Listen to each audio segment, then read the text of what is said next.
Natalie, COP21 is underway amidst the backdrop of a changing world, both politically and economically. For example, we're seeing this with the sanctions soon to be lifted in Iran. So what impact do you think Iran's entry to energy markets will have?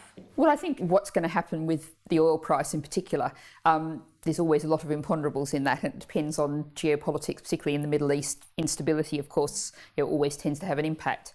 But we're actually seeing a lot of predictions on the downside in terms of oil prices. Obviously, Iran is a part of that, but also demand is falling. The world economy isn't recovering at the kind of rates that people were predicting. But more than that, what we're seeing is a real shift away from fossil fuels and towards renewable energy and energy conservation. And I think one of the key factors and something to really watch is there's been a lot of reports about how shale oil and gas producers in the US are really struggling, really suffering.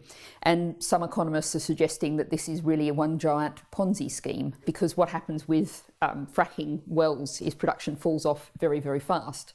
So you keep drilling more and more wells, sinking more and more money into the earth. But how long you're going to be getting money out for is something of a question.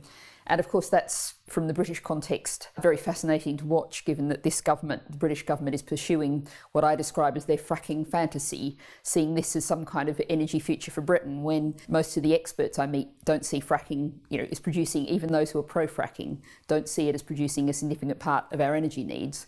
And there's massive on-the-ground resistance to any fracking.